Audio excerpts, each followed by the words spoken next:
ഞാൻ പാരൻസിനോട് ഒരു ചോദ്യം ചോദിക്കട്ടെ, MDMA കണ്ടുണ്ടോ? ഇതെവിടുന്ന് കിട്ടുക? പിള്ളേരോട് ചോദിച്ചു നോക്കിയേ, കറക്റ്റ് സ്ഥലം പറഞ്ഞു തരും. മക്കളെ ഇപ്പൊ ഗ്രാമിന് എന്ത് വില ഉണ്ടാ?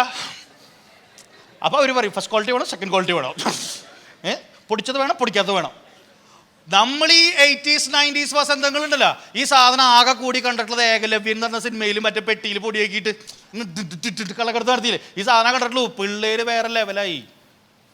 കാരണം ഈ റിലേഷൻഷിപ്പ് പോകുന്നതാണ്.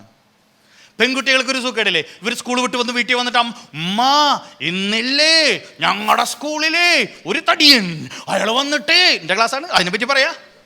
ഇത് പറയുമ്പോൾ കേൾക്കാൻ പാരൻസിന് സമയം ഉണ്ടാവണം. അപ്പോൾ പാരൻസ് പറയണെന്താ അറിയോ, പോയിരുന്ന് പഠിക്കടി, നമുക്ക് IAS ആയിട്ട് IPSഉം IFSഉം IRSഉം ഒരുമിച്ചെടുക്കണ്ടേ. അപ്പോൾ ഇവർക്ക് പറയാൻ ആരുമില്ല. അപ്പോൾ ഇവരെന്ത് ചെയ്യും? നമുക്കേ സമയമില്ലാത്തുള്ളൂ. ഇത് കേൾക്കാൻ സമയമുള്ള ഇഷ്ടം പോലെ ആൾക്കാർ പുറത്തുണ്ട്. അവരോട് കോണ്ടാക്ട് ചെയ്യാനുള്ള സാധനങ്ങളും നമ്മൾ വാങ്ങിക്കൊടുത്തിട്ടുണ്ട്. ശരിയാണോ പാരൻസേ?